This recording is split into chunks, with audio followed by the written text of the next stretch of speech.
What you're about to witness has never been filmed before. Right now we are in Iraq's remote marshlands, and soon a village will come together for a rare food tradition, cooking an entire buffalo.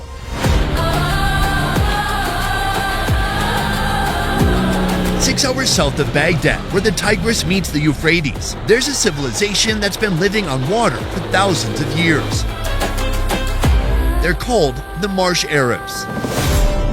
Saddam Hussein tried to erase them. He drained the marshes, burned their villages, and forced them out. But they came back.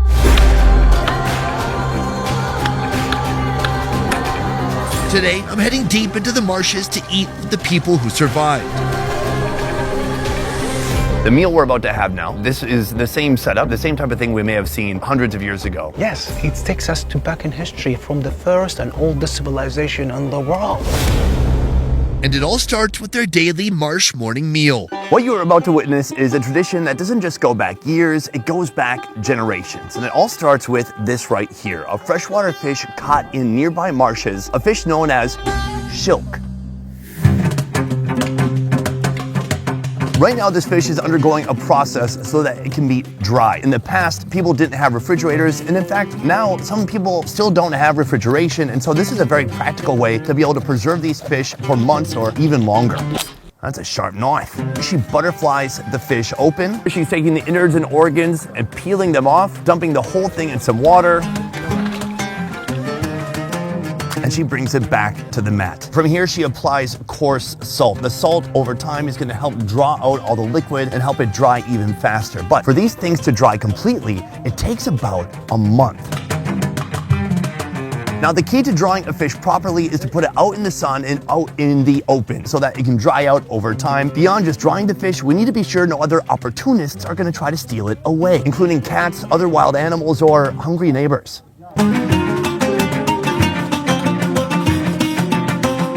Right here we have the final product. This thing is rock hard.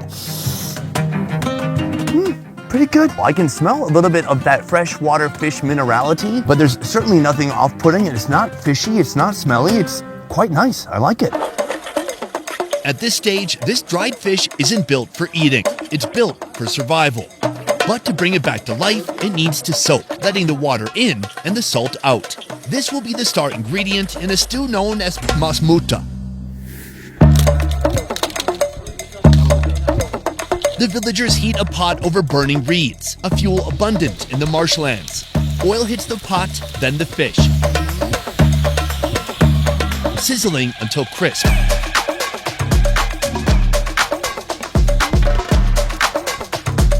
Now the fish steps aside while the onions and garlic take over. Dusted with turmeric powder, joined by okra. The fish returns. Everything is flooded with water, and the stew begins to take shape. Our cook tosses in some dried limes. Then she closes the lid and lets the pot simmer patiently until the rock-hard fish turns tender. In the meantime, I meet my guide for the day. Osama, we're a long way from Baghdad. Yes. Osama co-founded Traveler Cafe, a tour company based in Baghdad. For him, this place isn't new territory. In fact, it's his birthplace. Where are we exactly? We are in the Garden of Aden, the biblical tale,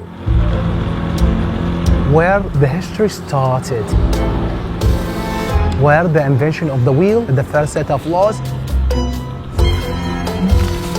We are at the marshes. Wow, what an introduction. Out here in the marshes, life is built one small decision at a time. Every day is handled with care because every day counts. Most of us don't give our own lives that kind of attention.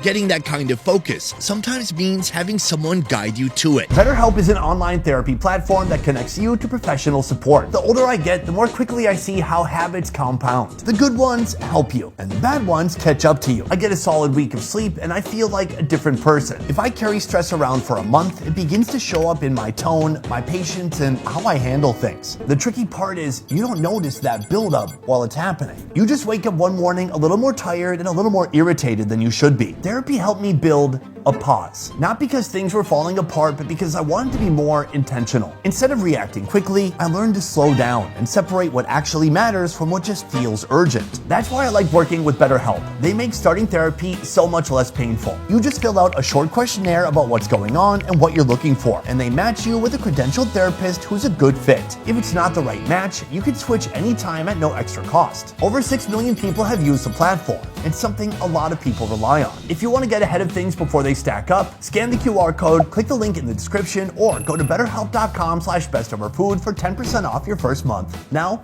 back to the show. The Marsh's Edge is a 6-hour drive from Baghdad in the south of Iraq. In a country most picture as desert, here lies one of the world's largest inland deltas, the Mesopotamian marshlands, also known as the Marshes. This wetland is home to the Madaan, Marsh Arabs who lived here for over 5,000 years. They speak Arabic, they look Iraqi, but their way of life is completely different. Out here, everything is shaped by water. You have expansive waterways, and it seems like the boats are even more fast and convenient for getting around this area than cars are. You're right. The waterways here, they're full of life, they're full of fish. For me, I have the feeling that if you don't like fish and you're from this area, you're kind of screwed. Of course, it's offensive. How dare you? You are from the marshes, but you don't like fish? Are you serious? Are you out of your mind? You're not from here. I like this whisper yelling you're doing. The Madaan eat more fish than anyone else in Iraq. And because these marshes kept them cut off from the rest of the world, their recipes never changed. The masmuta we're trying today is older than most countries, including my own. Is this something that looks pretty familiar to you? Yeah, of course. Masmuta, what was he talking about? Guiding me through breakfast, 2 Madaan village elders. As always, it starts with the bread. They give it a little bit of a rip. I like they start simple. First, they just put it in the broth. This broth is interesting. It looks a little gritty, a little grainy, and maybe that's some of the fish flakes coming off of there. I'm not sure. Earlier, I smelled the dry fish. It was not fishy, so I'm curious if the fish aroma has been unlocked now. Good, very good. Very good. The fish flavor, quite mild. Even the spices inside, it's just a little bit savory, but very gentle, homemade flavors. Oh, thank you. So he's handing me some fish, and I don't know if he's doing that because he likes me or hates me, because this has 12 small bones inside. Don't ask him.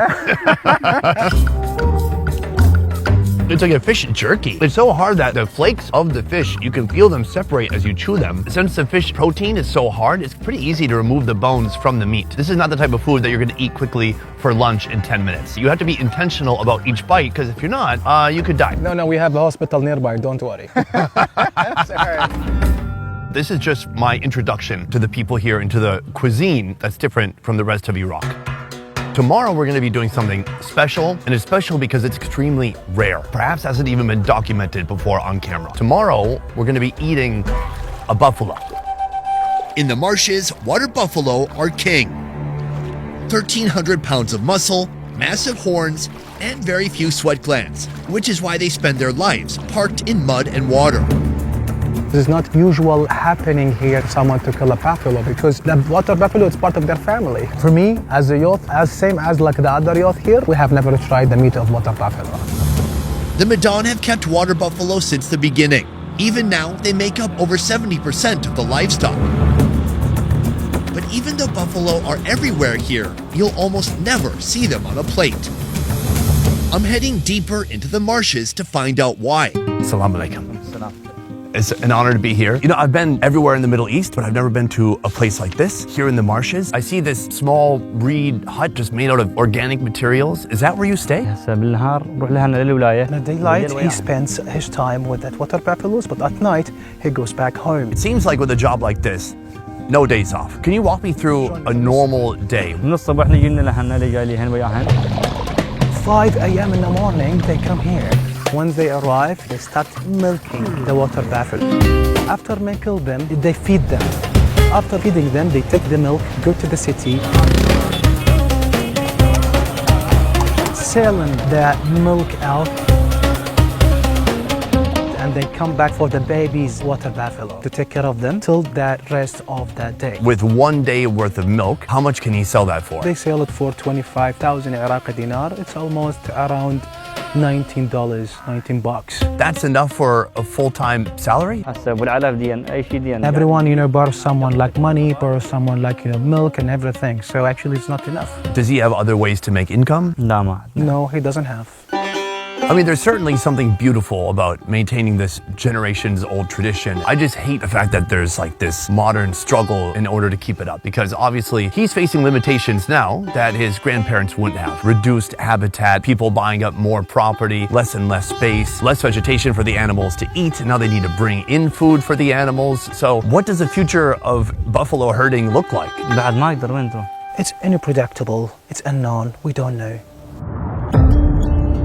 Beyond modern pressures, the marshes are facing drought, having shrunk by 65% since the 1950s. What could we see from the highest height? As they shrink, the buffalo population declines and prices climb. These days, a buffalo costs twice as much as a cow. For the Medan, killing a buffalo isn't dinner, it's bankruptcy. I look around here, he probably has $30,000, $35,000 worth of buffalo. Meanwhile, each day the milk he's selling, he's not making that much money. Why not just sell everything and start new with a new project or a new occupation? ما نقدر نطلع للولاية We cannot get a new job because we don't know. We know nothing but herding the water buffaloes. Can I ask how old you are? عمري 21 سنة 21. Is this what you think you do until you retire? Yes. He's how he sees it. عندي إيمان والصبر He said we still have a patience and hope in the future because that's all we got. The modest-sized buffalo we're eating today costs $3,600. Precious meat like this is reserved only for the most important occasions. Today, it feeds an entire village.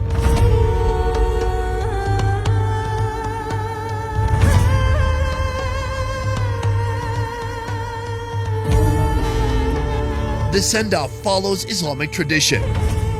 The animal is laid gently on the ground, facing Mecca. And with one quick cut of a sharp knife, the end comes fast. Breaking down an animal this size takes patience and experience. The skin is carefully peeled away. The intestines are discarded, to my surprise. The meat and bones are destined for a hearty stew that will feed the village.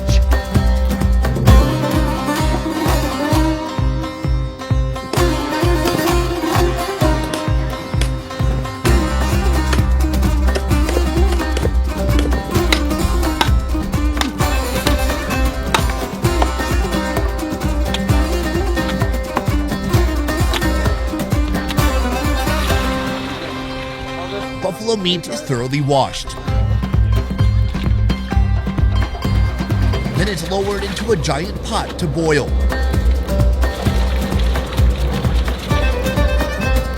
The cook patiently skims the scum from the surface, leaving a clear broth and a clean, rich base for the stew.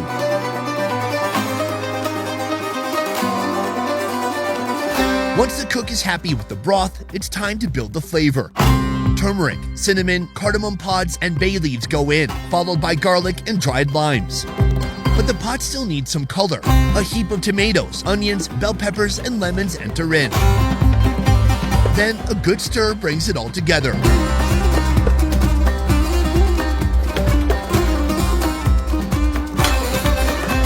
While the buffalo simmers, another giant pot goes to work, this one for the rice. With the lids on and the flames crackling, the final step is patience.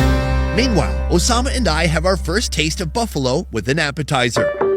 This is liver and heart. It's been boiled and fried. It's very dark, especially for a young calf. I mean, my liver probably looks like this now. I'm 41, but I'm sorry, I live a haram lifestyle. That's okay. Our appetizer starts with the liver and heart, extracted from the buffalo and cut into bite-sized pieces. Have you had this dish before? No, for me, it's my first time. But you were born in the marshes. Yes. And you lived here for some time. Yes, like around 8 years. And then we moved to Baghdad because my daddy got another job, but we were going to the marshes back and forth. Chopped organs are plunged into boiling water along with some onions. The pot is seasoned with turmeric, salt, and dried limes. Our cook lets it simmer until the protein softens. There's this term, the term is marsh Arab. The first time I heard it, I was like, can I also say that? Yeah, of course, totally fine. Are there other types of Arabs that are tied to geography? Are there mountain Arabs, desert Arabs, glacier Arabs? Yeah, of course. For example, if you go to the desert, we can find Arabs. Are they desert Arabs though? Yeah, they do have like a different way of living in the desert. The looking is different. I don't know, as an American, I don't know if you can distinguish, but for us as an Iraqis, yeah, he looks from the marsh, yeah, he's looking from the desert. Oh, you're talking about profiling. Yeah, I do that all the time.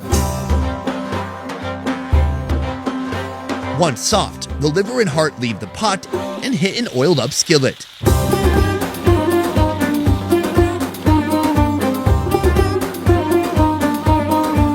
Our cook tosses in more onions and continues frying until the heart and liver reach the appropriate shade of charcoal. I love this idea that the marshes are so big, they're so expansive, they naturally just isolated the people, which in a way protected them or insulate them from the rest of the world. How does that isolation affect what people eat here? Is there agriculture? Are they growing plants, or is it just about fish? Outside the marshes, they can grow food, grow plants, but not inside the marshes.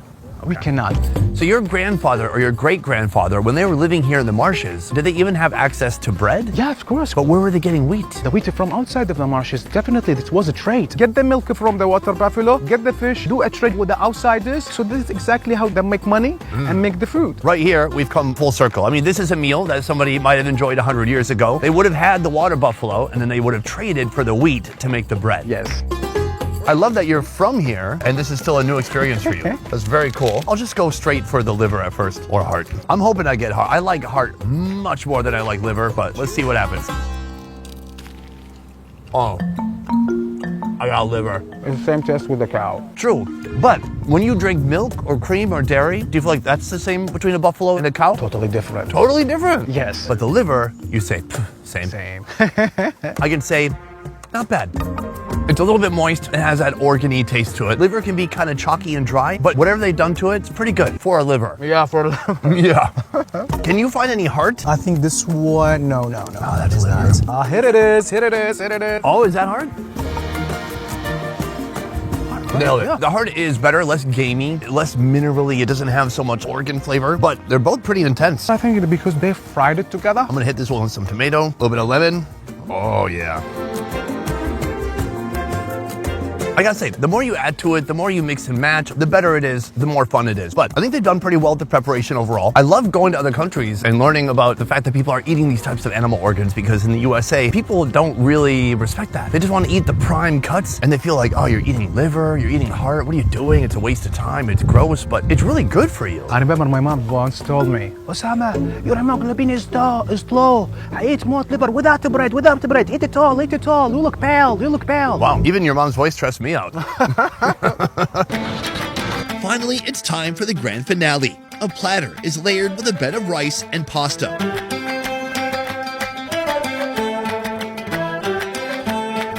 Then that long-awaited water buffalo meat is piled on top.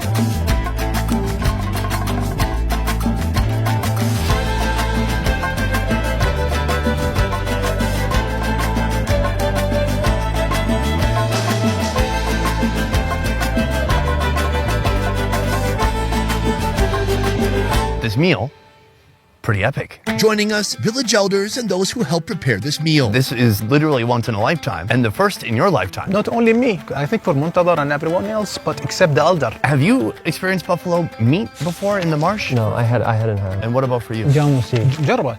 Yes, he have. Before we get into the buffalo meat, I want to talk about where we are right now, because this place is kind of amazing.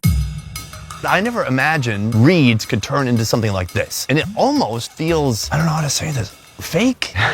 Behind the reeds, there must be some rebar and concrete, but this is all woven and made from reeds. Were people living in structures like these years and years ago? Yeah, like it takes us back into 3,500 BCE from the dawn of civilization.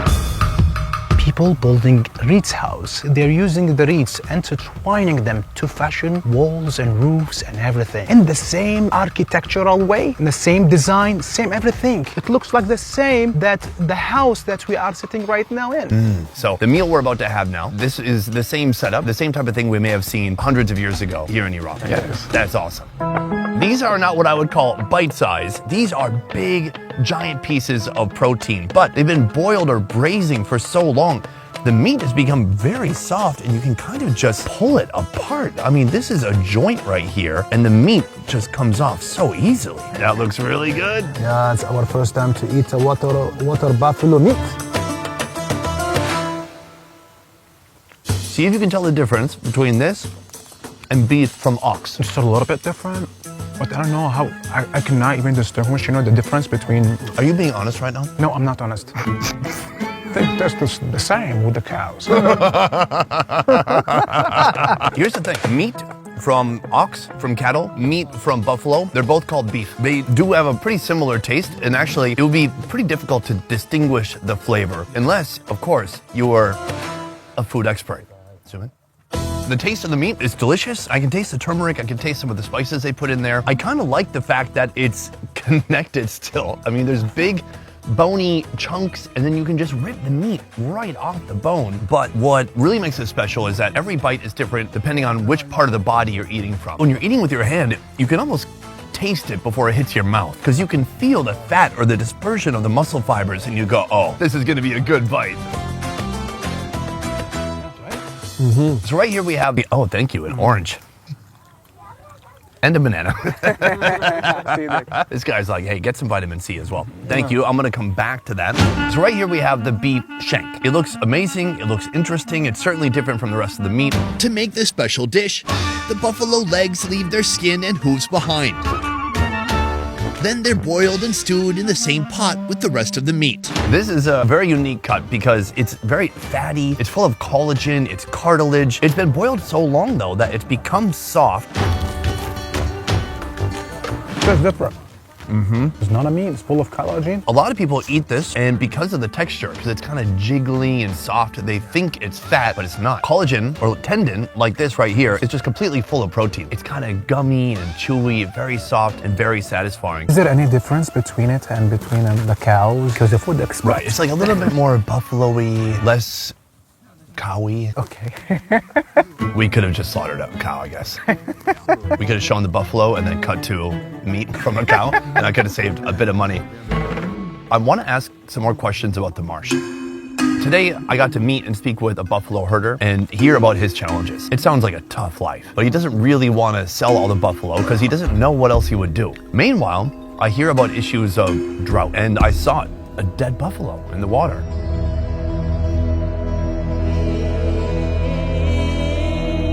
Can you tell me a little bit about what are the conditions that are making it so some buffalo are dying? When the water gets down, the salinity increases. There's a bad bacteria becomes much active in the water. The buffalo doesn't drink when the water is very salty. If they drink it, they're not gonna eat at all, like for 1 week, and they're gonna die. How long has this been a problem? From, I think, 20 years, 30 years. Saddam Hussein ordered 90% of the marshes to be drained in the 1990s in an effort to flush out the rebels hiding there. After his fall, the marshes slowly began to recover, but new challenges soon followed. The biggest thing is the climate change. We have a high temperature in the summer, so we lost half of this water because of the evaporation. And we don't forget also the dams. In the last 20 years, 30 years, Turkey started to build a lot of dams on the Tigris and the Euphrates. What's it called? Aliso Dam. Aliso Dam, yes. Reduce the water like more than 50% of the water of Tigris and Euphrates. Imagine, more than 50. It's insane, man. What is the solution? Is there one? Where there are many solutions, like we deal with Turkey. To give us a good water, we're going to show some studies about the marshes, biodiversity, and how those people, they need the water. But in a recent year, Iraq didn't do anything. They are interested in elections or some stuff different. We're speaking about the water issue. They see that, okay? But they are they're interested in a different way. What's tragic is, it's already tragic in and of itself that people are losing their home and their traditions. It's also tragic that Iraq is just becoming this emerging tourist destination. And, if there was an outpouring of support or interest or curiosity about this part of Iraq, that might change people's minds. But by the time that tourism really picks up in this country, it might be too late. It is. It is. Yeah, by the way, also I would add something because actually we are right now trying to save the civilization. This is where actually the Sumerian civilization started, you know. We can see that the civilization itself right now through these people. It's a history not of the Iraqis, a history of the mankind. Your history, my history, our history. So I think, you know, need to people like around the world to comprehend. So we need to save this civilization, this area, this region, you know, because it doesn't belong to the only Iraqis. It belongs to you, belongs to me, belongs to everybody.